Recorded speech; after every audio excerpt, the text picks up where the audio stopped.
우리 찬송가 82장을 되시면서 우리 함께 처해진 장소에서 하나님께 기도 예배로 나가겠습니다.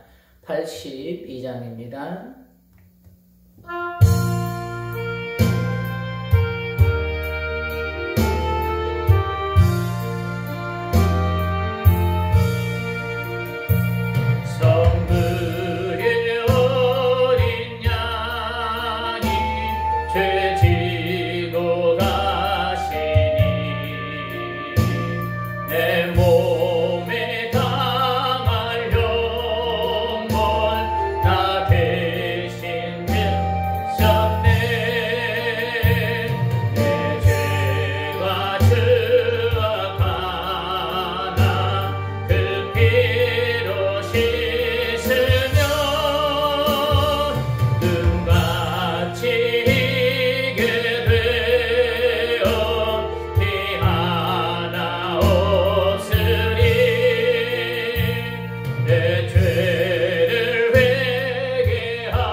전능하사 천지를 만드신 하나님 아버지를 내가 믿사오며 그 외아들 우리 주 예수 그리스도를 믿사오니 이는 성령으로 잉태하사 동정녀 마리아에게 나시고 본디오 빌라도에게 고난을 받으사 십자가에 못 박혀 죽으시고 장사한 지 사흘 만에 죽은 자 가운데서 다시 살아나시며 하늘에 오르사 전능하신 하나님 우편에 앉아 계시다가 저리로서 산 자와 죽은 자를 심판하러 오시리라. 성령을 믿사오며 거룩한 공회와 성도가 서로 교통하는 것과 죄를 사하여 주시는 것과 몸이 다시 사는 것과 영원히 사는 것을 믿사옵나이다. 아멘. 함께 나눈 말씀은 마가복음 14장 12절에서 16절까지입니다.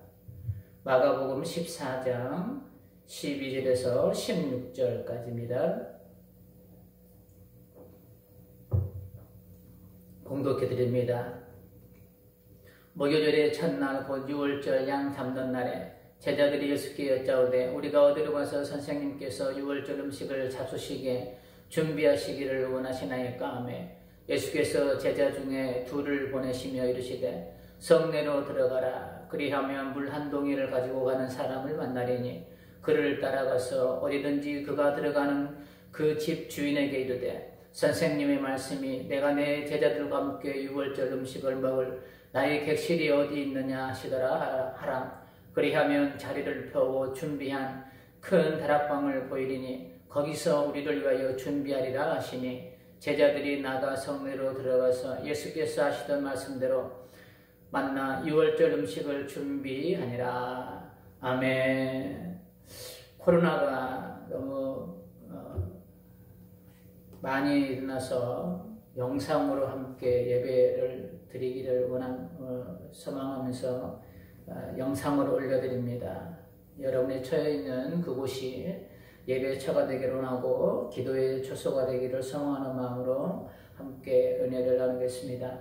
오늘은 제목은 잊지 말아야 할 은혜라는 제목으로 함께 은혜를 나누겠는데요.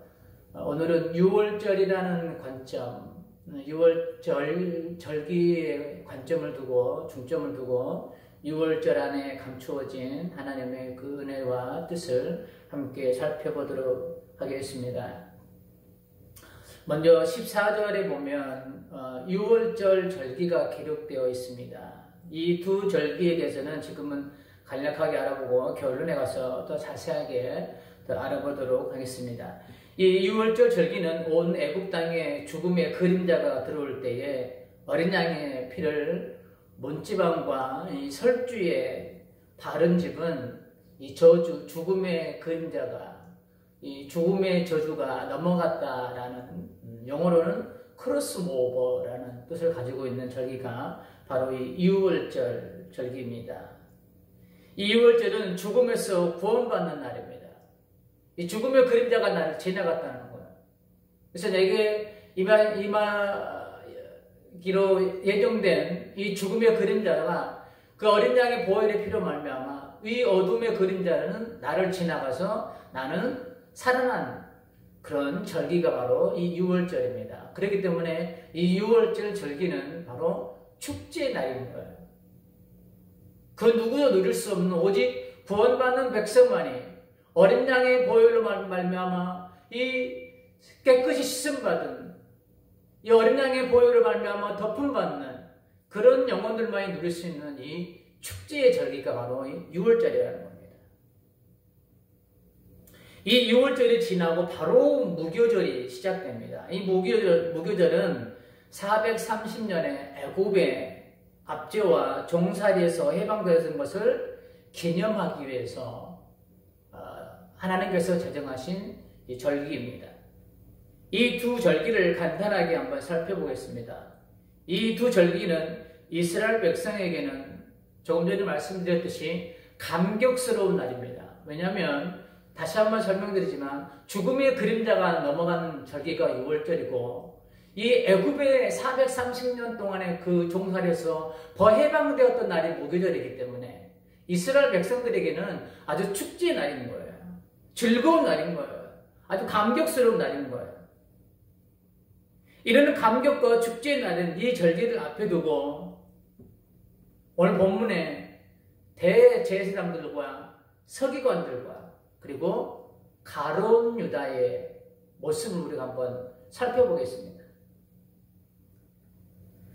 마가복음 14장 1절에 가룟 유다와 대제사장들과 서기관들의 모습이 나옵니다. 이 유월절과 무교절을 앞에 둔 이 축제 날에, 자, 마가복음 14장 1절에 보면 이틀이 지나면 유월절과 무교절이라 대제사장들과 서기관들이 예수를 흉계로 잡아 죽일 방도를 구하며, 이들이 지금 하고 있는 거예요. 이런 감격스러운 날에 대제사장들과 서기관들이 지금 하고 있는 행동입니다.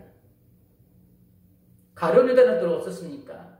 마가복음 14장 10절과 11절입니다. 12 중에 하나인 가룟 유다가 예수를 넘겨주려고 대제사장들에게 가매 그들이 듣고 기뻐하여 돈을 주기로 약속하니 유다가 예수를 어떻게 넘겨줄까 하고 그 기회를 찾더라. 지금 뭐 하고 있어요? 감격스러운 축제의 날 앞에 두고 이들은 예수님을 죽일 방법을 찾고 있어요. 이 감격스러운 절기를 앞에 두고 가룟 유다의 머릿속에는 온통 이 축제의 안으로 들어가지 못하고 이 축제의 은혜를 즐기지 못하고 이 축제의 은혜를 감격스럽게 받아 누리지 못하고 예수님을 팔 생각으로 지금 가득하고 있는 거야. 그래서 그 은혜를 지금 누리지 못하고 있는 거야. 대제사장들과 서기관들은 이 감격의 은혜를 온 백성에게 전하고 함께 나누어야 할 영적 지도자들이었습니다. 그런데 지금 이 축제의 날에 구원의 은혜를 누리는 것이 아니라 예수님을 잡아 죽이려고 하고 있습니다. 가룟 유다는 예수님을 팔 생각으로, 예수님을 돈 받고 팔 생각으로 그곳으로 가득 차 있습니다. 우리의 모습은 어떤가요? 대제사장들과 서기관의 모습이 나의 모습은 혹시 없는가요? 하나님께서 복되게 하신 날, 그리고 하늘로부터 임하시는 그 은혜를 누려야 하는 이 복된 날을 사람 때문에, 나의 삶의 무거운 짐 때문에, 그리고 관계로부터 오는 그런 관계의 파괴 때문에, 또한 그 무엇 때문에 이 감격의 은혜를 누리지 못하고 있지는 않는지, 매 예배 때마다 드려지는 나의 모습들을 한번 이 시간에 점검해 보기를 원합니다. 어울리는 예가 될지 모르겠습니다. 제가 한번 각색을 해봤습니다. 내가 한 축제에 초대를 받았습니다. 그 축제에 가기 위해서 내 얼굴에 이제 그림을 그리기 시작합니다. 옷장을 열어서 이 옷은 어울릴까? 저 옷이 어울릴까? 고민하면서 거울로 옷을 대봤다가 이렇게 해봤다가 저렇게도 해봤다가 축제에 어울릴 만한 옷을 겨우 골라서 입고 즐거운 마음으로 축제 현장으로 갑니다. 그런데 그 축제에 가보니 평소에 꼴 보기 싫은 사람도 와 있는 겁니다. 그래서 속으로 이런 마음이 듭니다. 아니, 저 꼴 보기 싫은 사람이 여기 왜 왔지? 이곳에서까지 저 사람을 봐야 되나? 라고 생각하며 나의 시선은 그 꼴 보기 싫은 사람에게 보지 않고 싶지만 자꾸 의식이 갑니다. 그 사람을 자꾸 의식하게 됩니다. 그 사람의 행동하는 모든 것이 싫어지면서 축제를 즐길 마음이 사라지기 시작합니다. 축제 내내 그래서 마음이 편치 않습니다. 인상을 쓰고 있습니다. 남들은 춤을 추며 그곳에서 차려져 있는 맛있는 음식들을 먹으면서 그 축제를 즐기고 있는데 나는 그 한 사람 때문에 그 축제 속으로 들어가지 못하고 즐기지도 못하고 한쪽 구석에서 그 사람을 째려보면서 그 축제를 구경만 하고 온통 어둠으로 가득 찬 모습으로 집으로 돌아옵니다. 오히려 은혜와 감격을 마음에 담고 즐거운 발걸음으로 집으로 가야 하는데 오히려 미움만 가슴에 가득 담고 돌아가는 그런 모습이 됩니다. 그 누구 때문에, 그 무엇 때문에 이 축제를 누리지 못하는 일이 없게 되기를 주님의 이름으로 축복합니다. 매 주일마다 하늘 축제가 이곳에서 열립니다. 이 축제가 펼쳐지는 거룩한 날에 이 축제를 마음껏 누릴 수 있는 예배의 회복이 있기를 주님의 이름으로 다시 한번 축복합니다. 이들이 예수님을 잡을 방법을 찾았지만 그렇게 하지 못했습니다. 그 이유는 백성들이 두려워서 잡아들이지 못한 겁니다. 예수님을 따르는 백성들이 너무도 많았기 때문이에요. 역사학자 요세푸스에 의하면 그 당시 유월절 절기를 지키는 사람이 대략 250만 명 정도 되었다고 합니다. 인천 인구가 300만이라고 하니까 거의 인천 인구 수준에 다다를 정도로 많은 사람이 이 유월절 절기를 지키기 위해서 예루살렘으로 모였다는 거예요. 이 사람들이 이 유월절 절기를 지키기 위해서 또한 빈손으로 온 게 아닙니다. 이 사람들이 갖가지의 하나님 앞에 드릴 제물을 가지고 예루살렘으로 와서 제사를 드렸습니다. 그래서 이곳에서는 엄청난 이권이 있었습니다. 돈이 모이는 곳에는 이권이 일어나기 쉽습니다. 그러면서 예수님을 더 두려워해야 할 종교 지도자들이 자기들이 알고 있는 말씀의 실체이신 예수님께서 눈앞에 계시지만 보지 못하고 250만 명이 드리는 그 재물, 곧 돈이라는 거대한 상황 앞에 예수님이 보이질 않습니다. 엄청난 이권 앞에 말씀의 실체인 예수님이 안 보인 거예요. 오직 돈만 보이는 거예요. 백성들을 두려워했다는 것은 다른 말로 표현하면 이런 겁니다. 공연장에서 팬들끼리 싸움이 일어났습니다. 그런데 그 싸움의 원인이 뭐냐면 자기가 좋아하는 그 가수를 욕을 했다는 이유만으로 팬들끼리 싸움이 일어난 거예요. 지금 대제사장과 서기관의 입장이 이런 거라는 것입니다. 백성이 믿고 따르는 예수님을 잡아오면 자기들을 향해 백성들이 반기를 들고 폭동을 일으킬 것 같은 두려운 생각이 첫 번째로 드는 겁니다. 조금 더 나아가 생각해 볼 수 있는 것은 제사장들은 백성들이 제사로 올 때 가지고 오는 예물을 가지고 이들은 먹고 살았습니다. 그런데 백성들이 등을 돌리면 예수님을 잡아오므로 말미암아 등을 돌리면 드리는 예물도 적어지면서 자기들의 삶의 근간이 흔들릴 수도 있겠다는 이 인간적 계산도 있는 거예요. 어찌 보면 처음에 말씀드렸던 그거보다 이 후자에 말씀드렸던 이 돈이 돌아설까봐, 수입이 줄어들까봐 이게 더 겁났는지도 모르겠습니다. 여기에는 제사장들과 서기관의 크나큰 신학적 오류를 발견할 수 있습니다.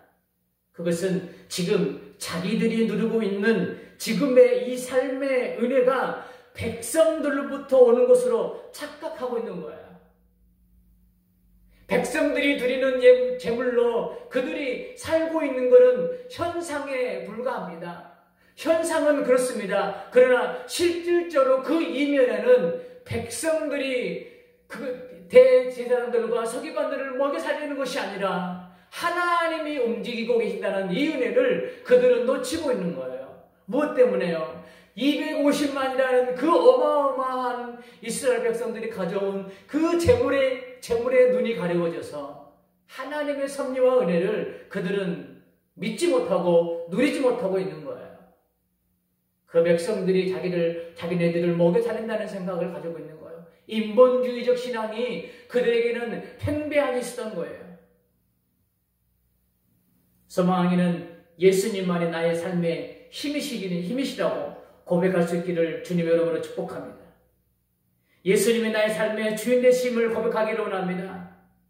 이것을 인정하는 믿음이 있기를 소망하며 또한 이 믿음이 회복되시기를 주님의 이름으로 축복합니다.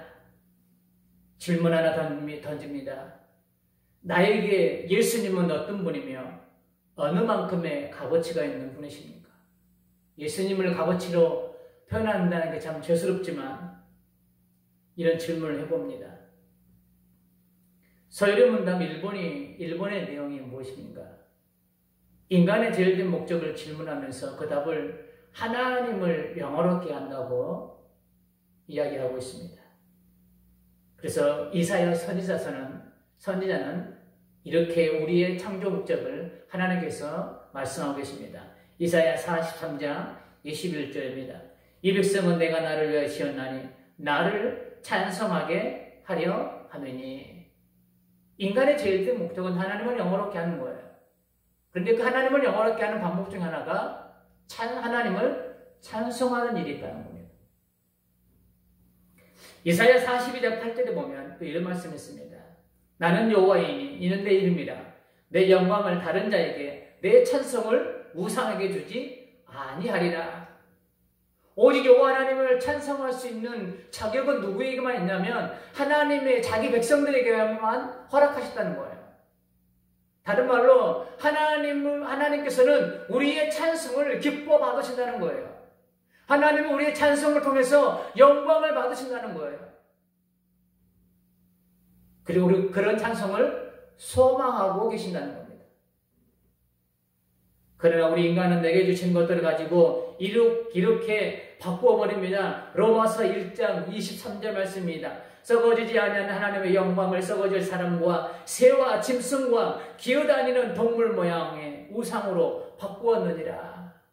내게 허락하신 이 영광의 찬송의 은혜를, 이 구원의 은혜를 세상의 그 무엇과 썩어질 것과 바꿔버렸다는 거예요. 어리석지 않습니까?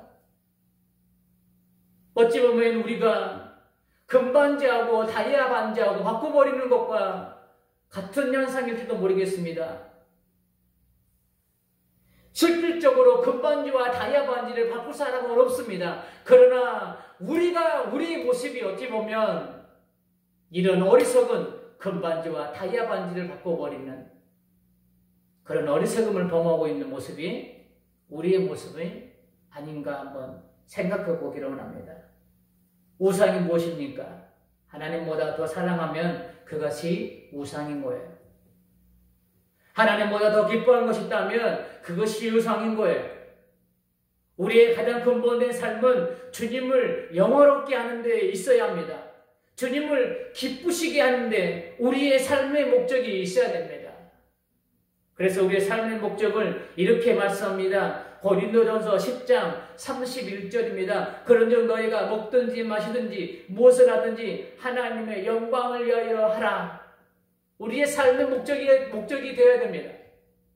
우리가 무엇을 하든지 간에 하나님의 영광을 드러낼 수 있는 것들을 우리가 해야 되고 할 수 있어야 된다는 겁니다. 결론입니다. 우리가 왜 그럼 하나님을 영화롭게 해야 되는 겁니까? 12절입니다. 12절, 본문 12절. 무교일의 첫날 곧 유월절 양 잡는 날에 제자들이 예수님께 여짜오되 우리가 어디로 가서 선생님께서 유월절 음식을 잡수시게 준비하시기를 원하시나이까?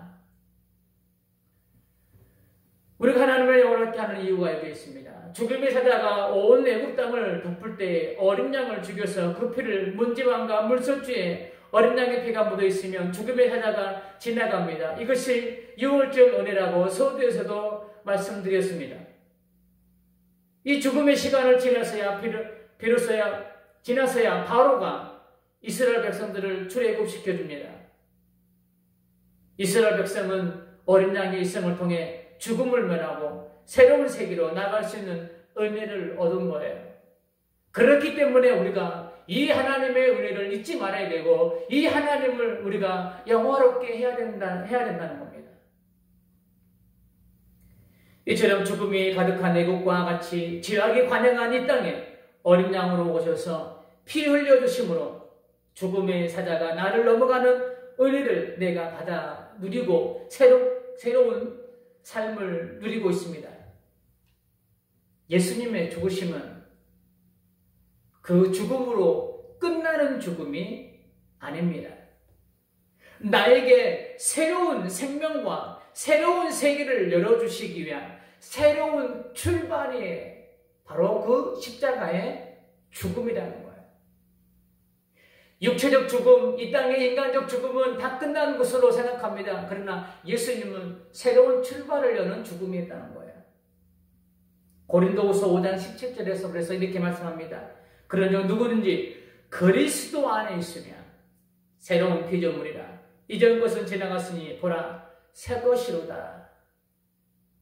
나는 그리스도의 은혜로 새로운 피조물이 되었습니다. 예수님께서 죽으심으로 나에게 새로운 길을 열어주셨습니다. 이 은혜가 6월절이 우리에게 보여주고 있는 은혜입니다. 이 6월절과 무교절의 의미가 다시 한번 우리 가슴에 새겨지면서 이 은혜가 만약에 무너져 있다면 다시 한번 회복할 수 있기를 주님의 이름으로 축복합니다. 아멘. 우리 찬송 들으신 후에 주기도문으로 마치겠습니다. 84장입니다.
하늘에 계신 우리 아버지여, 이름이 거룩히 여김을 받으시오며 나라의 임하옵시며 뜻이 하늘에서 이룬 것 같이 땅에서도 이루어지이다. 오늘날 우리에게 일용할 양식을 주옵시고 우리가 우리에게 죄 지은 자를 사하여 준 것 같이 우리 죄를 사하여 주옵시고 우리를 시험에 들게 하지 마옵시고 다만 악에서 구하옵소서. 나라와 권세와 영광이 아버지께 영원히 있사옵나이다. 아멘. 우리 모든 성도님들 건강한 모습으로 주일날 뵙겠습니다. 감사합니다.